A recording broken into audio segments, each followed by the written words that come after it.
unloaded a full clip, 450 Magnum, point blank. It disappeared. He can hear its heartbeat. Where did he go? He knows it's out there. Somebody must have seen something. He knows what it can do. You're telling me there's something running around loose in this city, ripping the heart out of people and eating them? Maybe he eats them for breakfast. Now, it's really pissing him off. Foster! And his new partner I work alone. makes two. Paranoid people with guns are a menace to society. You'd be paranoid too if you had a dipshit like this following you. I've got honors in serial homicide. Oh, terrific. It has no motive. The only thing we know for sure is that he's not a vegetarian. It has the DNA structure of all its victims. It gives no warning. Ready to die. But one thing's for certain. We gotta get bigger guns. It ain't no pushover. Two, yeah. Bingo. We want to get to Cannon Street. No, you don't. Yes, we do. Boy, are you pushy. I wouldn't say this thing thinks it's safe. I say it is safe. Safe. Is it deep shit? Get out of there! 5 seconds! Okay, 4, 3, 2. Rutger Hauer. Split second. Honestly, I didn't even know this movie existed until I saw that it was released on Blu-ray by MVD a couple of years ago, and yeah, that's pretty much all I know about it. Judging by this trailer, it really looks like a bad mix of a Blade Runner ripoff and an Alien ripoff, knockoff, whatever you want to put it, but it doesn't look good at all. It looks like one of those movies that was trying to replicate Blade Runner and Alien, and failed miserably at it. I mean, they got some decent people in there. I mean, Rutger Hauer's in here from Blade Runner, who was in Blade Runner, I should say. Kim Cattrall, who was just in Star Trek 6. The director of this are Tony Maylam and Ian Sharp. The writer of this is Gary Scott Thompson, who would later go on to become known for his work on Too Fast, Too Furious, and then later created the NBC series Las Vegas. That's pretty much all I got for you. I haven't seen this movie. I can't really talk about the film itself, but I could look at this trailer and tell you that it does not look good whatsoever. Did not get good reviews from the stuff that I've seen. So, yeah, can't really say too much more about this one. It doesn't look too promising at all. I probably will never watch it, so that is Split Second for you. But let's go ahead and move on to the next movie here, and that is Tom Selleck in the comedy Folks, which also stars Don Amici. No, John? John Aldridge is about to come face to face with the most terrifying force known to man. His folks. We don't want to be a burden. We'll sleep in the car. They'll invade his home. Didn't she anything? Break up his marriage. You're much nicer than John's first wife. Didn't I tell you? You were married before and you didn't tell me? Told somebody. And take over his life. He's always loved this car. I've got a good idea. Stop the car! It's only fitting that he die, you know. They're his best friends. I missed you. I don't know who the hell you are. They're his worst nightmare. It doesn't have to be anything fancy. A simple accident would do. Oh, no!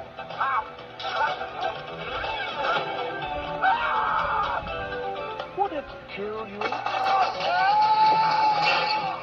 To be nice to your parents. Okay, that's where I gotta stop it, because come on, man, that was such a lazy attempt at comedy right there. I didn't even watch the rest of the trailer to say, okay, I know how this movie is gonna be, and yeah, I have seen this movie, and that's their lazy attempt at comedy, folks. And there's really nothing more I could say about this. Everybody has said that it's a bad movie. It was on many people's list of the worst films of '92. Tom Selleck and Don Amici really just took a paycheck and didn't even look at the script, just went along with it, and they have this huge blemish on their careers. I mean, this is a bad movie. This is a bad movie that is so lazy at trying to find ways to make you laugh. This is directed by the same guy that did Weekend at Bernie's, which was stupid, but it knew it was stupid. This is a movie that's trying to be not only it's not even trying to hide the fact that it's stupid. Like Weekend at Bernie's was plain straightforward. This is a movie that doesn't feel that way whatsoever. It's a movie that feels like, I think this director, Ted Kachi, saw Weekend at Bernie's become successful and be like, okay, I know what people want to see. People get stupid slapstick comedy, so I'll give them a stupid slapstick comedy mixed with a dark comedy, too, because we love that as well. But, yeah, if you're going to do stupid slapstick and dark comedy, it's got to be better written than this piece of shit is, because it's a bad movie. You just saw the lazy attempts to be funny in this movie, and there's just nothing there whatsoever. This is the worst thing that Tom Selleck attached himself to as a leading actor. And he's done some really bad movies after his success with Magnum P.I. But this is definitely the worst thing he's ever attached his name to. I can't think of anything else he's done since that show ended that was worse than this particular film. This is a really bad movie. And, it's folks. I don't know what else to tell you. So, let's go ahead and move on to the next movie here, and that is the mountain climbing thriller K2.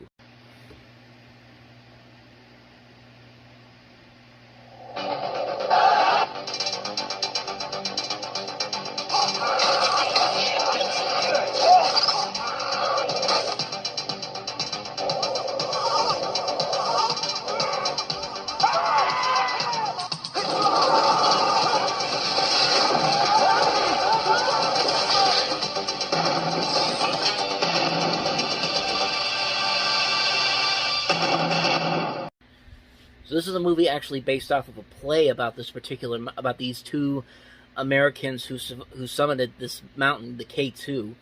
I don't really know too much about this mountain itself, but the trailers for this actually look pretty promising to it. I haven't seen this movie. Unfortunately, it's another one I can't really comment on, but I'll tell you, this movie definitely has my interest in it very much, because I like these type of movies. I like these movies where you have these people climbing up these mountains and having to survive the elements. I mean, I love Cliffhanger, I love Vertical Limit, which came out almost 10 years after this, and most recently we had something like Everest, which is a very underrated movie, and yeah, this definitely looks like it's something right up my alley. It's one I'm very curious to check out one day, and the trailers for this actually look pretty promising too. Got a decent cast here: Michael Biehn from Alien and Terminator, Matt Craven, Raymond G. Barry. Just an overall pretty solid cast, and the visuals in here look pretty impressive just from those trailers that I've seen for this. This is one I definitely want to see at some point, and hopefully I will do that one day, but not right now. So, let's go ahead and move on to the next movie, and that is Leaving Normal. Has a way with kids. Oh, I'm sorry. Marianne has a way with words.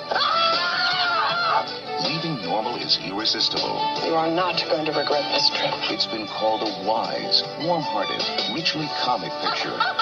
With brilliant performances from two of America's finest actresses. Christine Lottie, Meg Tilly, from the director of Glory, Leaving Normal.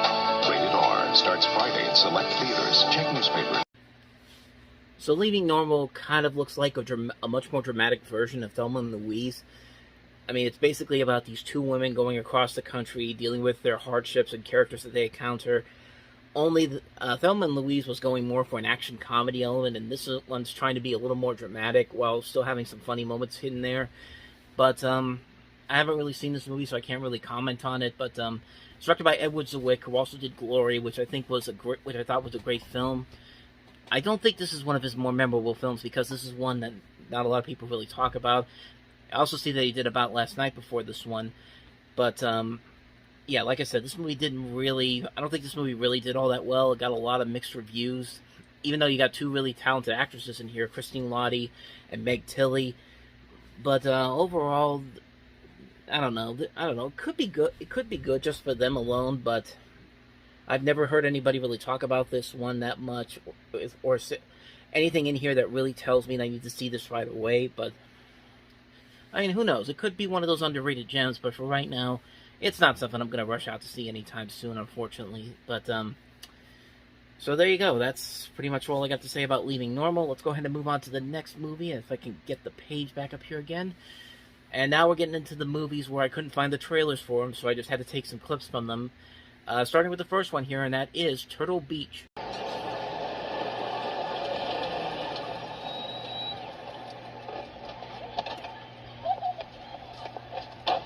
Got everything? Yep. Hurry up. Come on.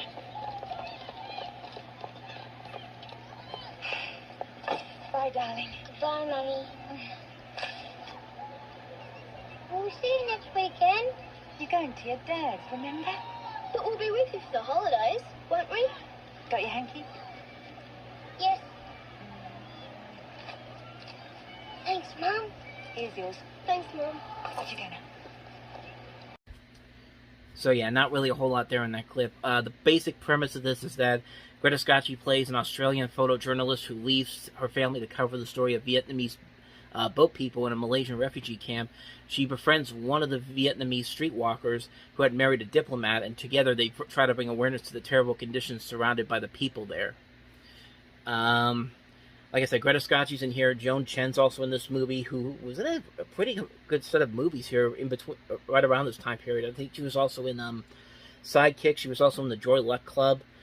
I can't remember what else she was in, but I'm sure we'll get to some of her movies the further along we go. But I mean, nothing about this sounds too promising to me. It sounds like a movie that's trying to be kind of an Oscar baitish type of film, but like I said, I can't really comment on it too much. I haven't seen it, but acknowledging that it came out this weekend, and obviously didn't have much of a lasting impact because I hardly ever hear anybody talk about this film. So with that said, let's get on to the next movie that we have here, and that is Jim Jarmusch's Night on Earth. You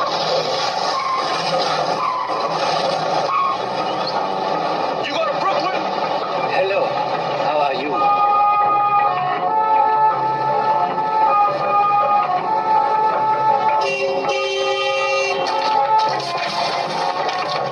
Maksaville asiakkaalle keskellä yötä. Vähän hiljakin saa ajaa. Sä tässä on idiootti. Lopettakaa nyt, saatana nuijat, vai haluatte sitä kävellä? Io rimasi incantato. E vai, quanto si durò ore. So Night on Earth is kind of an anthology of different stories revolving around taxi drivers, the bond that they have between them and their passengers in 5 different cities. You got one that takes place in Los Angeles, you got one that takes place in New York, one that takes place in Paris, one that takes place in Rome, and one that takes place in Helsinki. And it takes place through different parts of the day. Let me look at the cast list here. Winona Ryder and Jenna Rollins are in the Los Angeles one. Giancarlo Esposito from Breaking Bad is in the New York one, along with Armin Moeller-Stahl and Rosie Perez. The Paris one features Isaac Di Bancoli, Beatrice Daly, and Emile Albasio Embo, and Pascal Nazzoni. And I probably butchered those names altogether, but I'm reading them straight from Wikipedia. So Rome has Roberto Benigni in there, Paolo Bonicelli, and Helsinki has Matti Pelompa, Carl Vaninen, Sakari Kusmanen, and Tommy Salmela. Again, I probably completely butchered all those names there, but like I said, reading them off of Wikipedia, doing the best I can in this situation. Anyway, the music by Tom Waits is in here, and it's got some decent reviews to it. I like these kind of anthology movies. I like Shortcuts. I like New York Stories a lot. I like some of the other anthologies that we've gotten in the last couple of years, and it's Jim Jarmusch. And Jim Jarmusch usually makes some pretty good movies. I know that one of my favorite movies from him is a very underrated Bill Murray film, Broken Flowers, which came out in 2005. So I don't know, maybe this could be pretty good. One I might definitely check out one day for sure. So let's go ahead and move on to the next movie here, and that is Forrest Whitaker in Diary of a Hitman.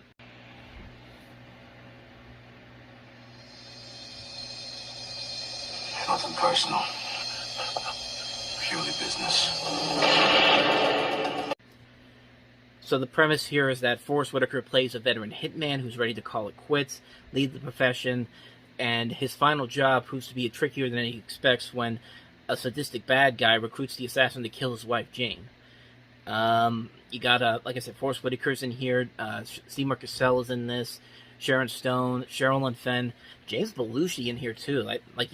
I would have never expected James Belushi to be in a serious movie like this, but here he is in this movie, and again, not really much more I can say about this one, but it's got Forrest Whitaker in it, and usually he doesn't make a lot of bad movies, so I'm guessing this is going to be somewhat of merit, somewhat enjoyable, but like I said, I can't really comment on it. I haven't seen it, so maybe one day I'll check it out, but it's not something on my must-see list right now. But the cast alone has me interested to see what it could be. Let's go ahead and move on to the last movie that we have here, and that is Who Shot Pat?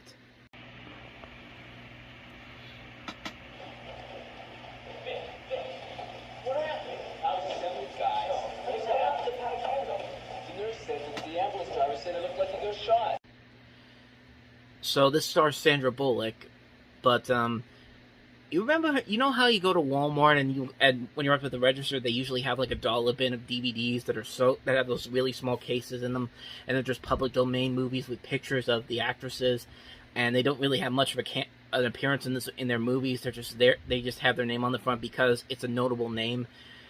This movie looks like it has one of those covers. This movie takes place in Brooklyn, New York, focuses on the coming of age of a group of high school teens in the late 1950s. This one guy, Bick Bickham, he falls in love for Sandra Bullock's character. This character, Bick Bickham, is a student at a vocational high school in Brooklyn, and then he falls for Sandra Bullock's character, who's a private school student from a wealthy family.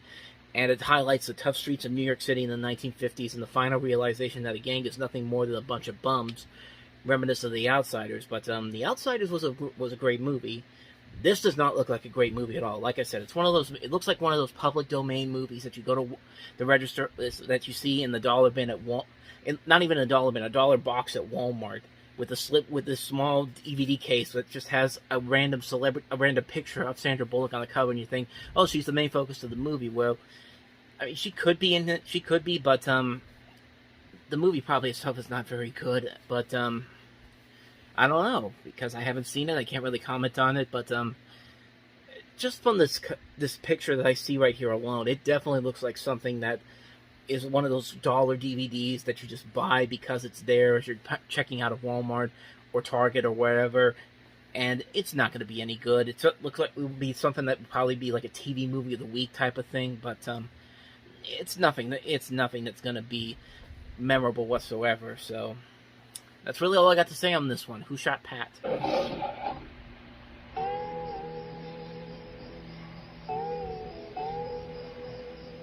It was a summer to remember in Key West, Florida.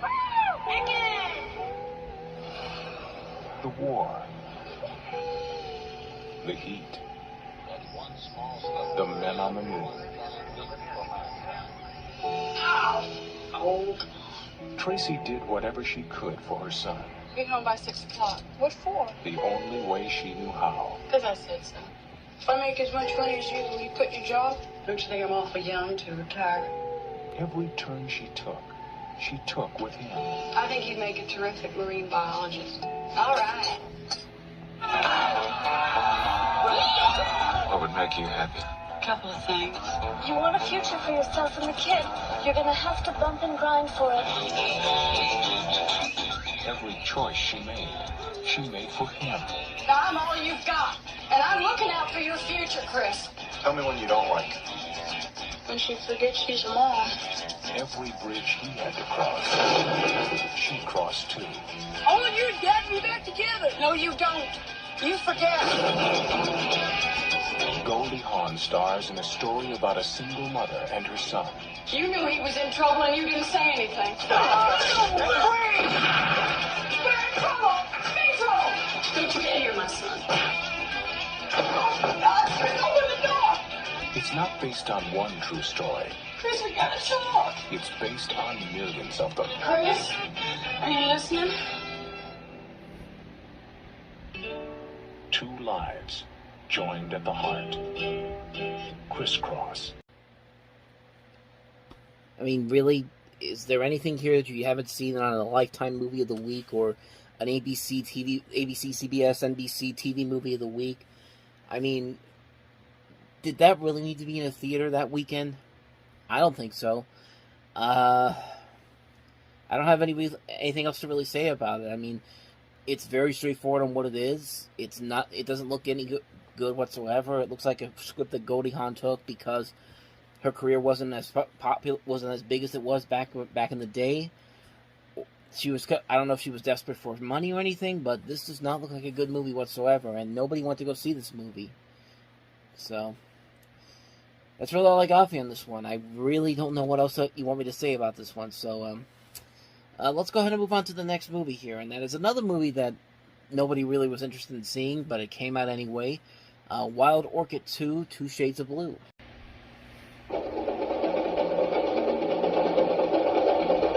In Wild Orchid, director Zalman King took you into a world of sensuality, a world of discovery, the world of Rio de Janeiro and Carnival. In Wild Orchid 2, Two Shades of Blue, he takes you into a world equally exotic, equally sensual, but much more dangerous.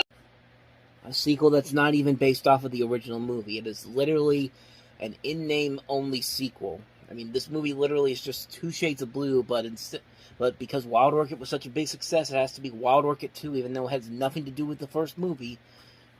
And, again, what else can you really say about this one? I mean, if you have to put a sequel a name to it from a previous movie to make it seem like it's a sequel to something when it actually isn't, that's desperation at its worst. It's desperation at its worst. And really, is there anything in here that looks remotely interesting whatsoever? No, not really. See, like I said before, we're moving through these pretty quickly because there's nothing about these movies that are interesting whatsoever. It's a movie that they stamped a name of a previous movie on. They tricked people into thinking that it was actually based a sequel to a movie that was not even that big of a success when the first one came out. But it is what it is. So there you go. That's Two Shades of Blue. Let's go ahead and move on to the next movie that we have here, and one of the notable movies that came out this weekend, and that was Drew Barrymore and Tom Skerritt in Poison Ivy.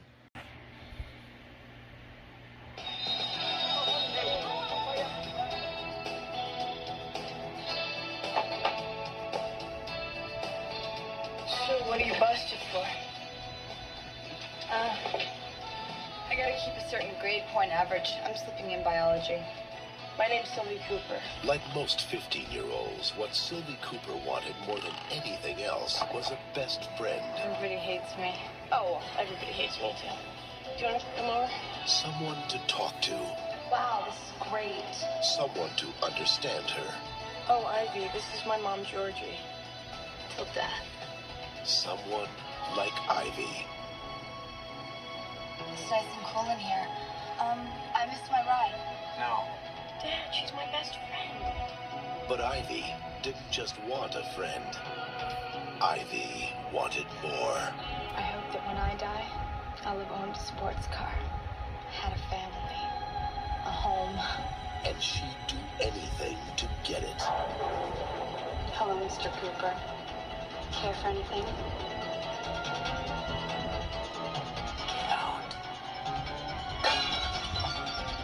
What the hell are you doing in my mom's car? Will never happen again. Please stop! Say it! I want to hear you say it! Are you accusing me of something? Why did you do something? No, Fred, come here. No, Fred, come here.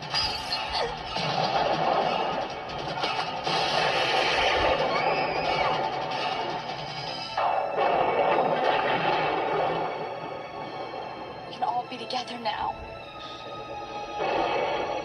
We can all be a family. I mean, honestly, this is a concept that we've seen done over and over before. It was even sold, I think, as a teenage version of Fatal Attraction.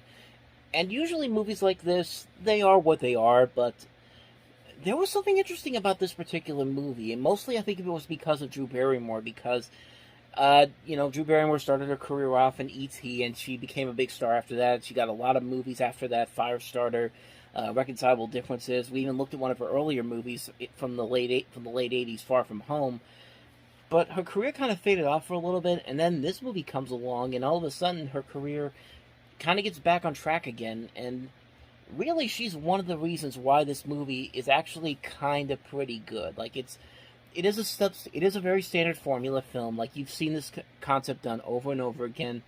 But really what makes it work is Drew Barrymore's performance in this. I mean, she really shows that she does have the abilities as an actress to really play something that's kind of out of her normal routine. It doesn't feel like she's being forced into this role. It feels like she really looked at this role and said, I can actually bring something to this. And it actually does work pretty well. Like, the rest of the cast in here is also very good. You got Sarah Gilbert from Roseanne at the time. Again, Tom Skerritt's in this movie, who was in 2 Shades of Blue. And Cheryl Ladd's in here. And there's nothing really all that exciting about this movie in terms of its story, but it works solely because of the performances, and you can actually buy this character, Drew Barrymore, as this villainous character.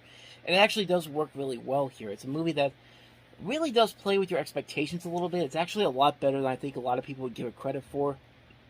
I'd say if you have an open mind to it, you should go into this movie and definitely check it out. I mean, it actually is pretty good. I haven't seen any of the other movies, the direct-to-video ones. I think there was one with Alyssa Milano in it. I think one of them had the girl from Little Giants in it. But, like I said, I haven't seen those ones. But this one's actually not that bad. I would say definitely check it out if you want to see Drew Barrymore in actually a really good early role from her in the 90s. So that's Poison Ivy, one of the only 2 movies that I really saw this weekend. The other one is really the best movie that came out this weekend, and you probably never even heard of it. It's Bill Paxton and Billy Bob Thornton in One False Move. There was no fear in Star City, Arkansas. No murder. No killers. Until now. Biggest violence we've ever seen. What's the story on this Star City thing? You think it'd be a wild goose chase if you went down there? Welcome to Star City, boys! For Chief Dale Dixon, it's the chance of a lifetime. Follow me! After 10 years of busting people, toms, and stop sign runners, I'd kind of like to take a crack at the big time. These are dangerous people we're dealing with. Get your hands up! Last night, some folks killed a Texas State Trooper. Looks like they're headed our way, boys. Y'all never seen Bill this excited before. Just waiting on the bad guys we had giveaways for Christmas. But his first shot at the big time. I think he looks at y'all like you're some kind of heroes. Well, we're far from that. Might be his last. We're gonna be cool. Damn, this could be a big one. We're gonna play it by ear. Somebody's coming down. We're not gonna kill him unless we have to.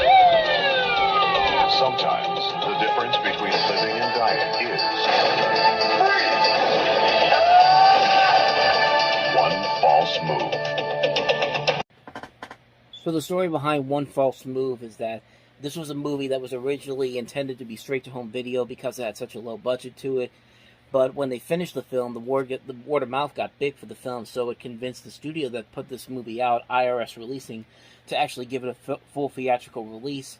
And it didn't do incredible box office. It didn't really do a lot, but it did become one of those little underrated gems that a lot of people don't really talk about. But when they finally see it, they realize that, hey, this movie actually has more to it than I ever would have expected. And that's really what I went into it, because I saw this movie when Siskel and Ebert talked about it in one of their older episodes. And it really convinced me to really check this movie out to see if it was actually as good as they said it is. And sure enough, it actually kind of was.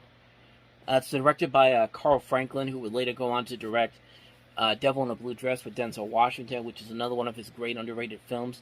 And like I said, this is one of Billy Bob Thornton's earlier films. He actually co-wrote this movie. And you also have Bill Paxton, Cinda Williams is in here as well. And it's a really good movie. It's a great screenplay written by Thornton and Tom Epperson.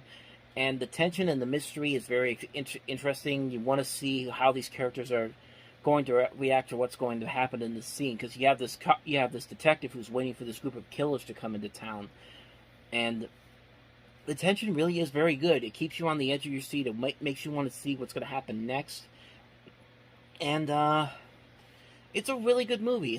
I don't want to give away too much about it, but it's definitely worth it. If you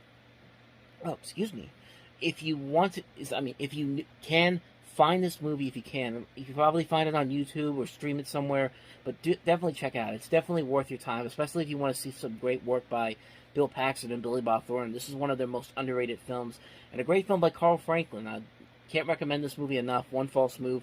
Definitely check it out. So, with that said, let's go ahead and move on to the last movie that we have here, and that is Incident at Oglala. Was the worst outbreak of violence on the Pine Ridge Indian Reservation since the 71-day siege at Wounded Knee 2 years ago. Police sources said the agents may have survived the initial gunfire, only to be executed later. Then there was another heavy exchange of fire. One Indian was shot dead. The rest of the Indians escaped. 3 Native Americans, Dino Butler, Bob Robidoux, and Leonard Peltier, would eventually be tried for the first-degree murder of the 2 FBI agents. No one was ever charged with the killing of Joe Stunts.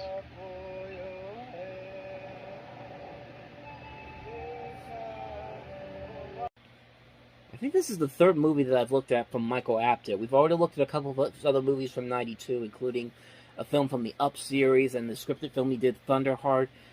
This is another documentary. This one is documenting the documentary is about the deaths of 2 FBI agents who were on the Pine Ridge Indian Reservation on June 26, 1975, and they were killed in that fire. And there was also also killed in there was a Native American who was a member of the American Indian Movement, and his death prompted no legal action.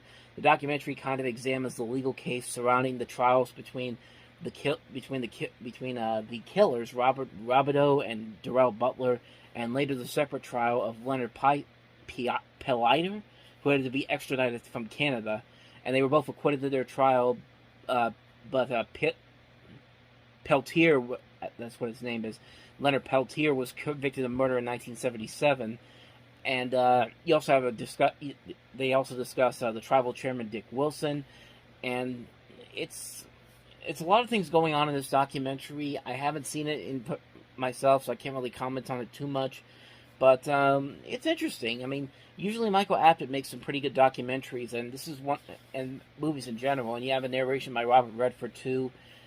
It does have a little bit of promise to it, but it's not one I'm going to rush out to see right away, but it's got my curiosity to it. Maybe one day I'll definitely check it out, but it's not something I'm in the rush to see right now, so just want to acknowledge that it came out this weekend. It is an Incident at Oglala. I'm thinking we should cut the blue wire. Hey, wait! What? That's not what I'm thinking. What, do you think maybe the red? No. I'm thinking in this evening, in 42 seconds, we can go upstairs, wait for the bomb squad, have a cappuccino. I'm cutting the red wire, okay? Help! Oh! What? A minute ago you said blue. Nearly a catastrophe. I'm cutting the wire. Step. See? All done. Rod. Yeah.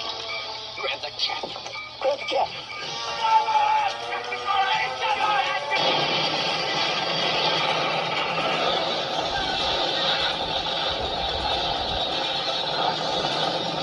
They're back. Lethal Weapon 3. Hiya, Hubie. Hey, we're looking for a friend of yours named Travis. Hell, I've never heard of him. Wrong answer. Wait, I'll leave my car here and I'll come with you. No, you're not coming with us. Yes, I am. All right, I'll take my car then. No, you're yes, not. I am. I can't believe you did that. I got a scare in the truck. I'll fix you. They're my partners. I can't believe they did that. Yes, all right, free man smile. Freeze, police. I want you to see something, Rod. She has a gift. Watch this. Are you okay, honey? I just ran. At least it's 5 of them, man. Yeah, I know. My girl. I never made it with another sergeant before. Hello, car 54, where are you? The only thing they do contribute is mayhem and chaos.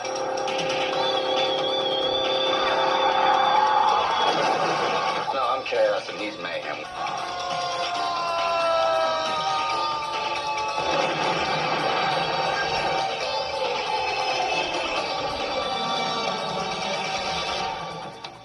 You have the right to remain unconscious.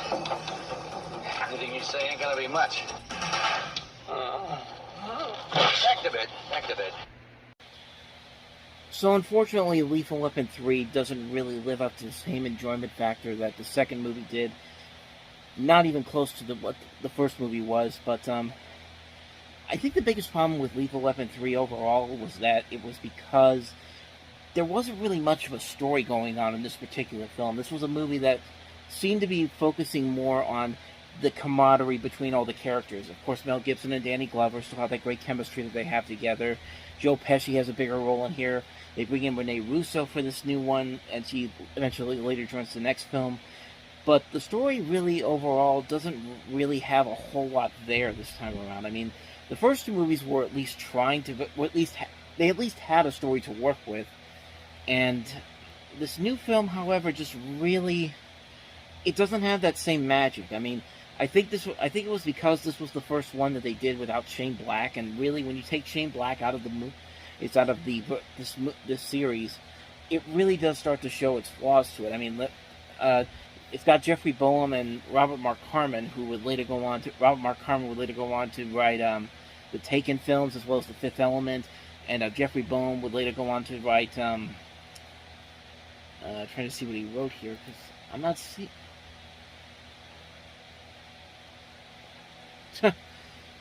I lost my train of thought there, but I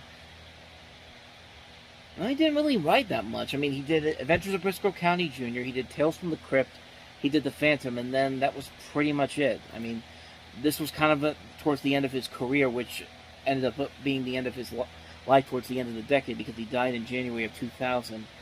And just in this movie, you can really tell that there really wasn't that same spark that was there the first time around with the first two movies. I mean, like I said before, the cast still works very well. They just really didn't have anything to do in this particular movie. I feel like they just rushed this one out there so they could just get it out there so they can make money and then get out of the way. And then, yeah, it's just an okay movie. It's a movie that still has some memorable moments to it. It still has some funny moments to it. But it certainly doesn't live up to the same hype the first two movies did. But again, it's not terrible. It's much. I would say it's a decent film still, but like I said, it's nothing spectacular. It's just an okay sequel. But I've seen a lot worse, so I'll give it a pass. So with that said, let's go ahead and move on to the next movie that we have here, and that is The Water Dance. Dream man, I'm on this lake, and I'm standing up. No chair, man. Sky, a beautiful blue all around me. And I'm standing on the water. But I'm dancing, see? And that's the only way I can stay up is do this dance. And I know that as soon as I quit, forget it, that's it. Here's one of those movies that I really know nothing about. You have the story of Joe Garcia, who is a writer who is paralyzed after a hiking accident.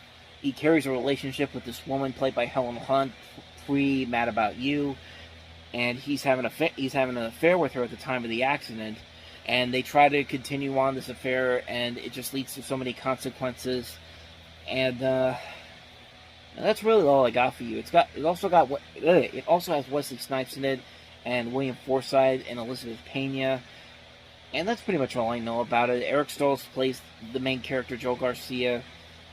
That's pretty much all I know about it. I haven't seen it, so I can't really comment on it too much, but it's got some good reviews to it, so I'm going to assume that it's not a bad movie overall. So, with that said, let's move on to another movie that I've never seen before, and that is Cabeza de Vaca.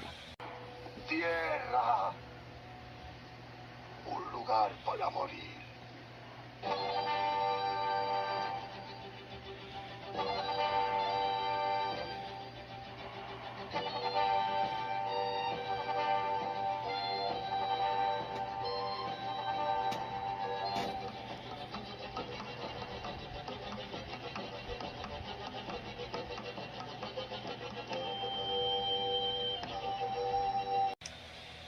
So basically the premise of this movie is that it's kind of like a biography about Alvar Núñez Cabeza de Vaca, who is an early Spanish explorer.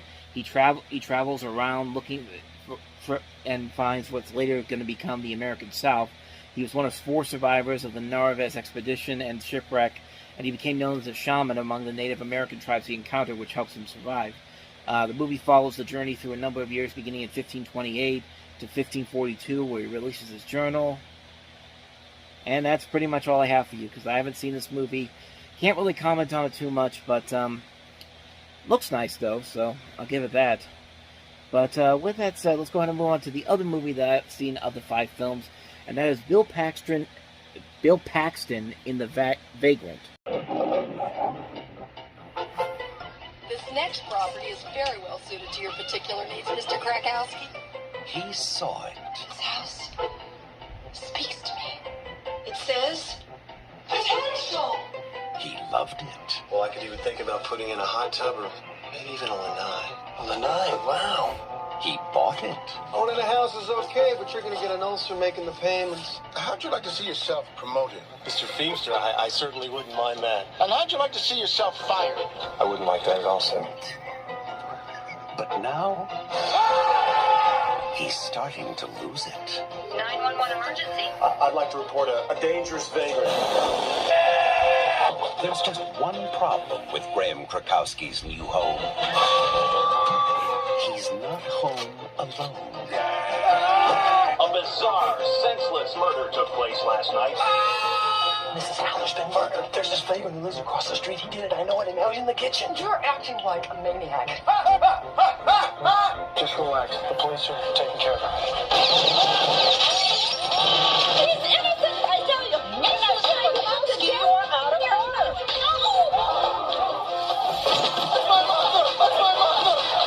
I'm attracted to you. It's so sexy. It's not often I get a nice young man like you to talk to. It's scary. So scary. It's funny. What could you possibly say? So funny. You seen that blue 78 Ford station wagon? You mean like the one on fire out there? It's a scream. What if the authorities actually found out I killed her? I see the dessert menu. The Vagrant. There goes the neighborhood. One neighbor at a time. Would you believe that the same man that directed The Fly 2 gave us this movie? And it's a lot better movie than The Fly 2 is, because at least this movie is intentionally funny and kind of scary at the same time. I had a good time with this movie. I really knew nothing about this film until I saw the trailers for it, and the posters make it look like it's just a typical generic horror film. It is, but not really. It's a horror comedy, and it's also produced by Mel Brooks, and you can definitely see a lot of his influence in this movie. And the movie is just a ton of fun. I mean, Bill Paxton's having a blast in this. So is Michael Ironside. So is Marshall Bell playing the title Vagrant. Colleen Camp, Mark McClure, Stuart Penkin. Just a phenomenal cast in here. And it's just so funny. Like, some of the stuff they do here is really hilarious. And it's also kind of a little tense and terrifying, too, at times. Like, it's a really funny movie that's really scary at the same time. It's a really solid film. I actually had a really good time watching this movie the first time I saw it. It's definitely worth checking out. If you want to see some of Bill Paxton's most underrated work, The Vagrant is definitely the movie for you. So, with that said, let's go ahead and move on to the last movie we have here, which I was shocked to find out that this was another dark comedy. It's Crispin Glover and Howard Hessman starring in Reuben and Ed. Reuben Farr needed company. That's it. Why don't you get out of this house and make yourself a friend? No. Yes. No. Yes. No. Ed Tuttle needed customers. Excuse me. That's off. You've got a big problem. Success! Word! Fate brought them together. Hello, Reuben. What a tremendous day. Let's say we motor on over to the seminar and get you started on the Express to Success. Nope. I guess you're pretty broken up about your cat. Why don't you keep your hands off other people's refrigerators? Why don't you bury your cat at sea? We can save water. You don't need to bury him out in the desert. He'll defrost. Like in an ice. That's a good idea. So they hit the road. This is the perfect spot to bury a cat. Any cat in their right mind would be happy as a clam to be buried here. Now you have to admit that. No, I don't. Yes, you do. I don't have to admit anything. Let's stall and bury the cat. Is this the right spot? It's gonna get weird now. You have to be back before the seminar is over. Jeez.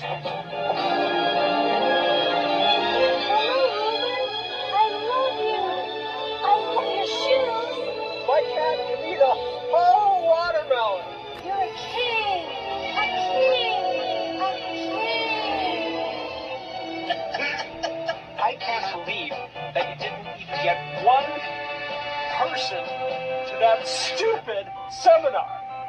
Reuben and Dave. Who's the biggest failure in this room? Raise your hand, Dad. Starring Crispin Glover. Ow! I am a Republican. Howard Hessman. Hello, Ruin. Huh? Is that you? And Karen Black.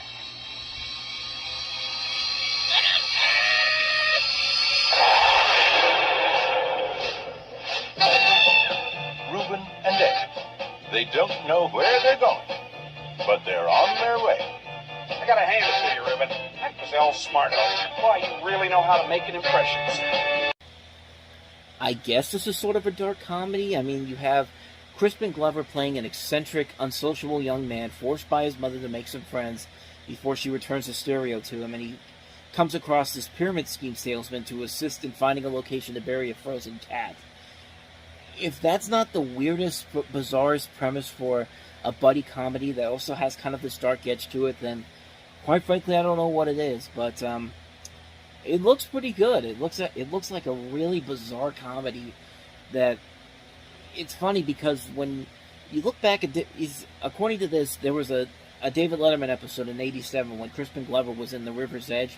He showed up on the show looking like the character in this movie, and that led many people to believe that Glover was actually doing this character to see if it would actually work in a movie, which, if you watch that clip and you watch this trailer, you can definitely see very similar aspects to both his characters in there. The character on the show and then the character in this movie. This looks like a bizarre movie, and it could be a ton of fun, too. So, I don't know. Maybe one day I'll definitely check this one out. I'm actually very curious to see how this movie actually pans out. I don't know how good of a reception it's had over the years. I can't really find anything at the moment, but my interest is definitely peaked. I really do want to see this movie and see what it actually ends up panning out.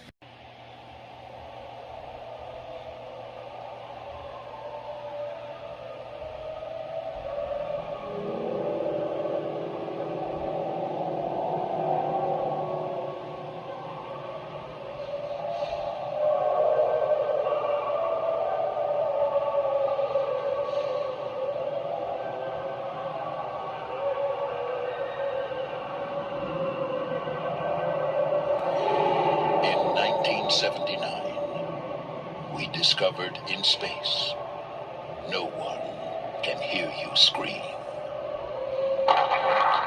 In 1992, we would discover on Earth, everyone can hear you scream.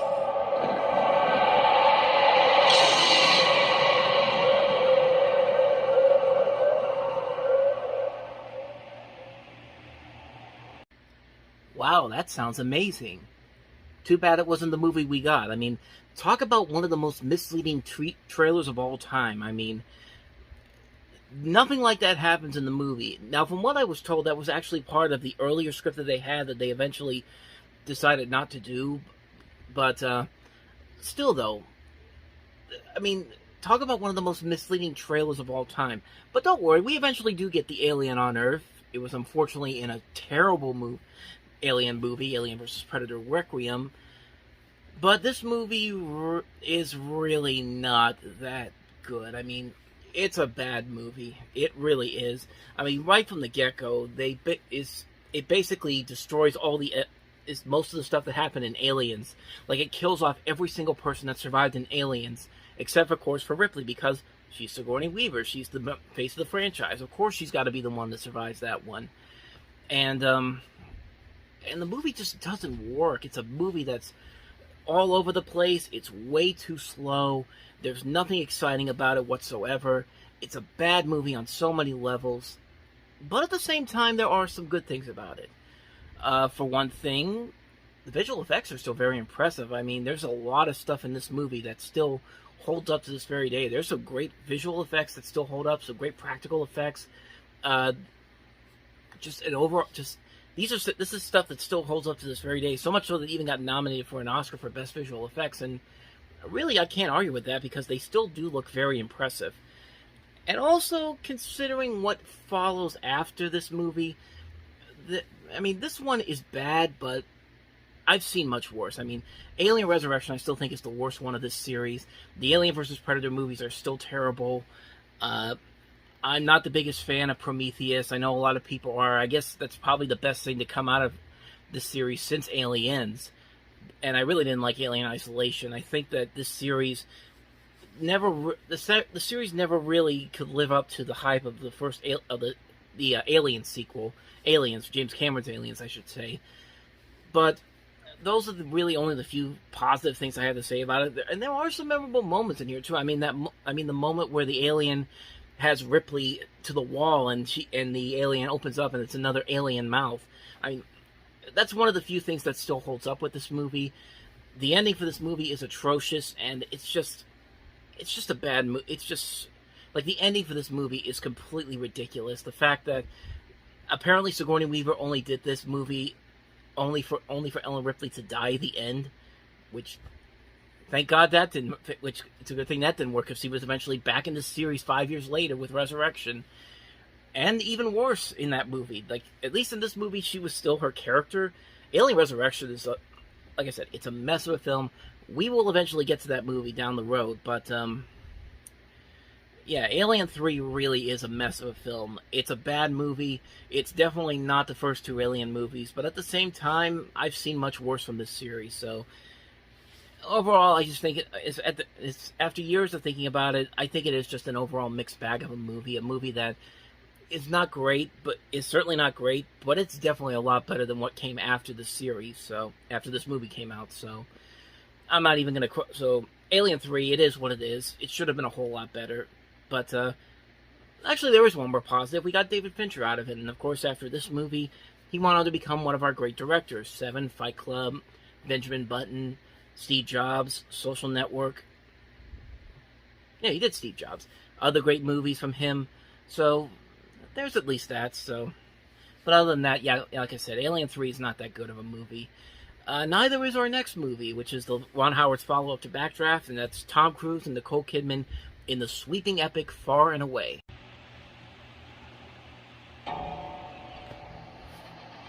For hundreds of years, his people worked the land, but they could never own it. They're burning our house!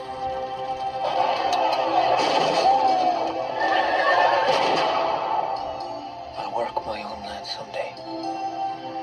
From director Ron Howard comes the story of one man who wanted more. I'll stab you through. I'm Joseph Donnelly, of the family Donnelly, that you pushed off our land. Get him upstairs! Our duty is to restore him to full health, so he can hear his own neck crack when he dangles from the hangman's noose. Listen, get us out of here. Us. You love me. Never seen anything like you in all my living life. Stay away from her, do you hear me? Someone could get shot. Joseph! You're not in Ireland anymore!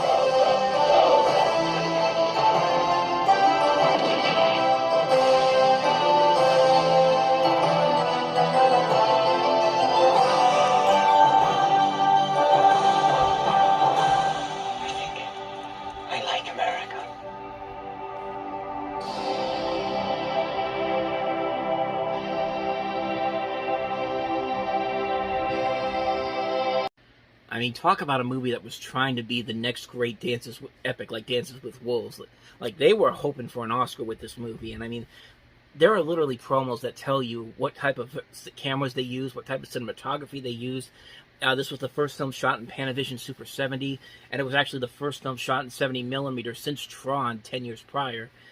And that would be something interesting if the movie actually was good, and it's not. I mean, its biggest problem overall is that it is too much of an Oscar bait type of film. I mean, you got Tom Cruise spotting a really lackluster Irish accent, I think. Yeah, it's an Irish accent. And then you have Nicole Kidman in here. It's basically another never work with your spouse type of thing, because most of the time it doesn't really work out.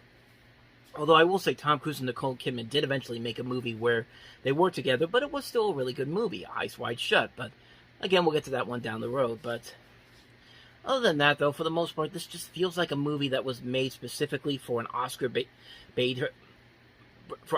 reasons. Like Universal was trying to push this for an Academy Award or something, then to push Ron Howard into an Academy Award position, and it just doesn't work here. It just really, it's not for its lack of trying. There are elements in here that I think do work. I think the score by John Williams is pretty good.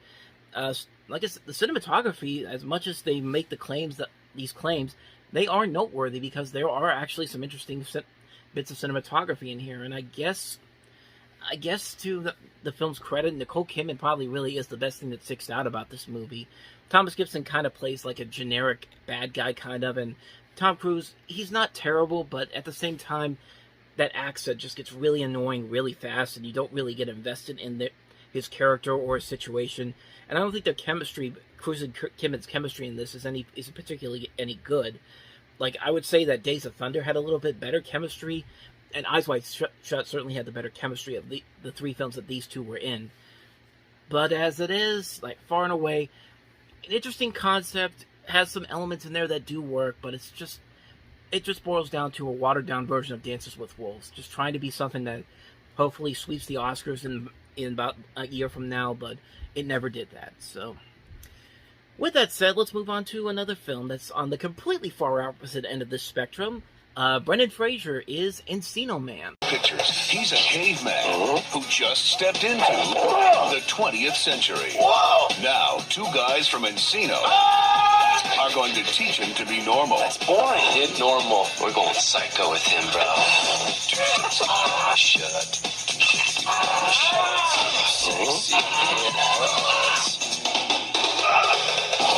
Encino Man. I'll be back. Rated PG. So a pretty simple concept here. Encino Man follows these two teenagers played by Sean Astin and Pauly Shore. They discover a caveman in the backyard in one of their backyards, frozen in a block of ice, and they teach him to learn to live in the 20th century. The caveman played by Brendan Fraser. Now, this is not the best written comedy. This is not a smart comedy whatsoever. But I'm not gonna lie, it still made me laugh. It's actually a pretty funny movie, really. Really, probably the best movie Pauly Shore ever made, when he had it, because this started like a stretch of movies that he was in for Disney. Like, he did this, then he did Son-in-Law, In the Army Now, and then Jury Duty when he was at Sony. Neither one of those movies really were big success. I guess some of them were successes because they kept getting them to work, but this movie in particular, I think, is the strongest one of them all. I think it gets silly, but it's funny silly.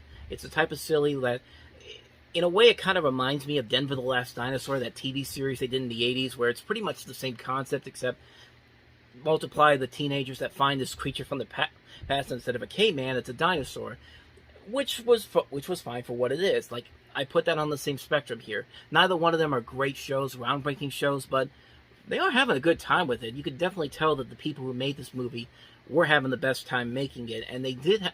It does have some legitimately funny moments to it, so it got the job done. It's nothing spectacular. It's nothing incredible, but it is what it is. Encino Man, it's a fun movie. I'd say if you go in there, turn your brain off, you definitely have a good time with it. So that's Encino Man. Let's go ahead and move on to the last movie that we have here, and that is Europa. I'll count from 1 to 10. 1. You are in Germany. Please excuse my curiosity, but what are you doing here? I'm a sleeping car conductor. 2.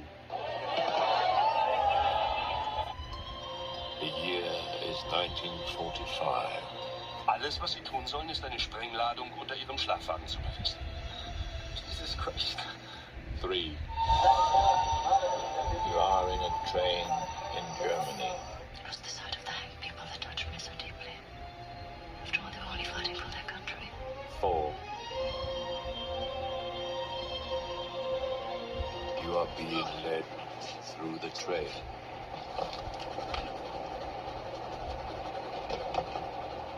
5.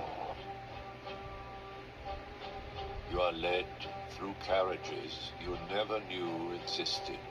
It's time someone showed this country a little kindness.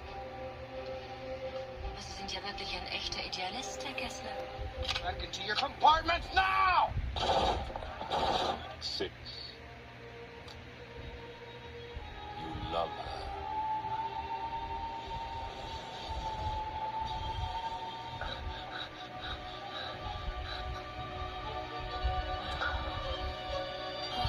7.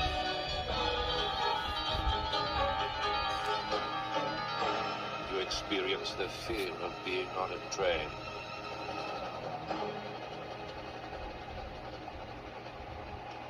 I love you. 8.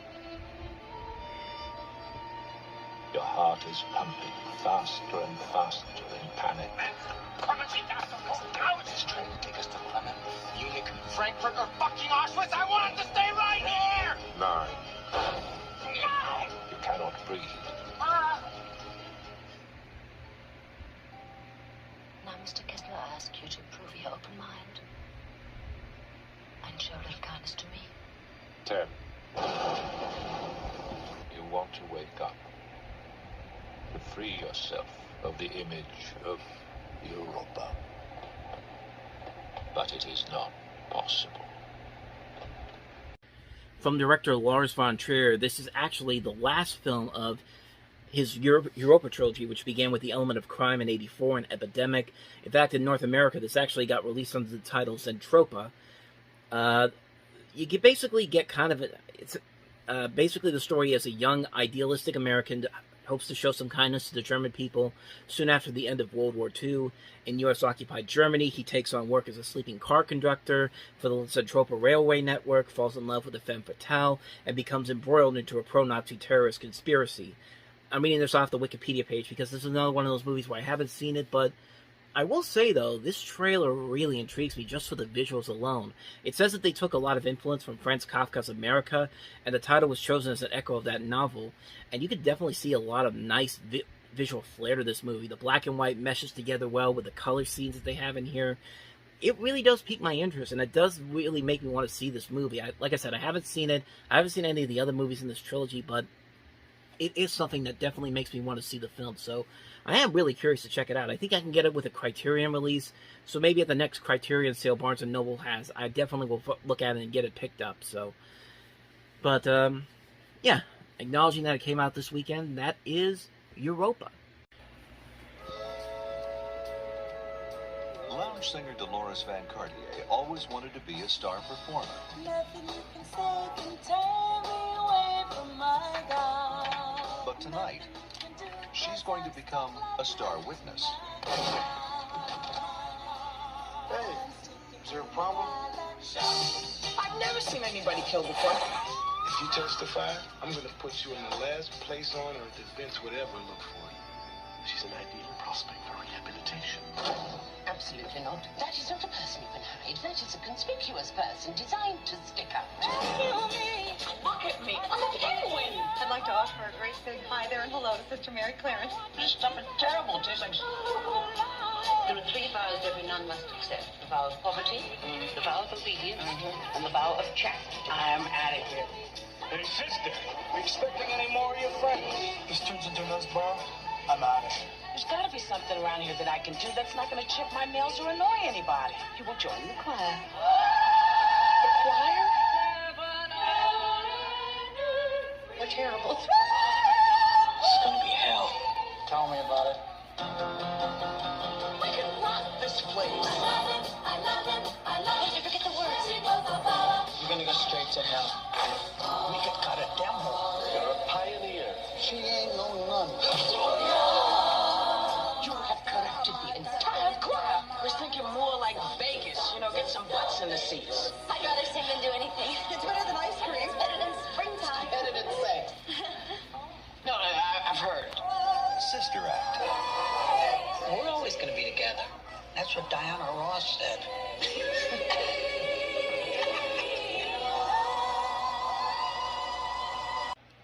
Directed by Emile Ardolino, best known for his work with Dirty Dancing. This also was written by Paul Rudnick of the Addams Family movies and features a pretty good cast overall. I should mention the music in this. The score is also done by the Addams Family composer Mark Shaman. You also have a great cast that includes not only Goldberg, but Maggie Smith, Kathleen the Jimmy, Mary Wicks, Harvey Keitel. It's a real fun movie. It's a very fun film. Very formulaic, very predictable. You can kind of you can tell everything that's going to happen just by looking at this trailer alone. You know, there's going to be a third act conflict. you know, that there's going to be something where Whoopi Goldberg's secret gets revealed, what she really is, and like I said, you can see this stuff coming a mile away, but yeah, for the most part, this is still a very fun movie, and it works because of this cast. I mean, you got Whoopi Goldberg, like I said, Maggie Smith, Kathy Najimy, Mary Wicks, Harvey Keitel. They're all working off each other so well. They're very funny in here. The writing overall is very solid. Not quite Addams Family good, but it's still very funny material here. In fact, most of the people that made the Addams Family are on this. Scott Rudin, the producer of that film, is also the producer here. But yeah, like I said, it's a very fun film.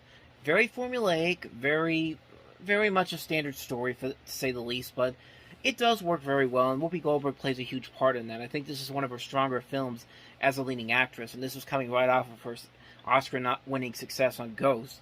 And it's a pretty good film. Sister Act 2, I don't remember too much about. I saw it once when I was little, so once we get to that one within the next year, we'll definitely delve into that one. And I hear they're making a third one with Tyler Perry to produce it, and that's going to be for Disney+. And it's supposedly still happening, so I'd be really curious to see what they bring to the table on a third film. I mean, really, I would say, how can you do this story multiple times? But then again, there's a Big Mama's House trilogy, and that was one that barely worked the first time around. So I guess you could do it for anything, pretty much, if it's a success. But yeah, Sister Act's a pretty fun movie all around. It's a really fun film. Definitely worth checking out if you haven't seen it already. If you want to see a good Whoopi Goldberg leading film, a great leading comedy with her in it, this is definitely the best one that she's been in my opinion. So that's Sister Act. That's the one I've seen. Let's go ahead and move on to the last movie that we have here, the other movie, and that is Adam McGowan's The Adjuster.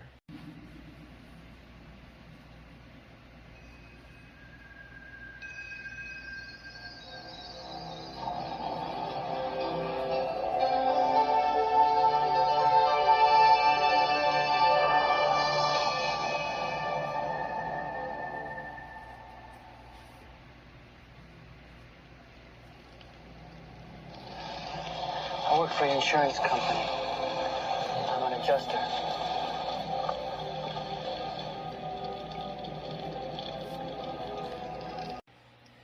So the setup for this is that Elias Codius plays an insurance adjuster who attempts to restore the damaged lives of his clients. His methods are unorthodox. He sleeps with most of them, puts them up in a designated hotel, and quotes his profession's code like a mantra. You may not know it yet, but you're in shock. With another plotline with Bubba and Mimi, Bubba played by Maury Chaykin and Mimi played by Gabrielle Rose, collides with the adjusters. The story takes a surreal turn. I'm reading that off of Wikipedia. And this is pretty much what you'd expect from a movie by Adam McGowan. This is the same guy that also did much better movies with stuff like Exotica in a couple years after this. He also did Chloe, which I think is a fantastic film. Julianne Moore, Rachel McAdams in that movie, great film. He's made a couple of good movies. This one, I'm not going to be surprised if it isn't good either. I mean, this movie got a lot of good reviews when it came out. It's a film that really I have no idea what it's really all about. I never even heard of it for the most part. But it is Adam McGowan, and most of his movies usually get high praise, and for good reason. They're very stylistic films. They're very impressive films, and they do feature a lot of good performances. And like I said, it's not going to surprise me if this is another one that isn't a great movie overall. So I haven't seen it, so I can't really comment on it too much. But like I said, it might be one I might definitely check out one day. So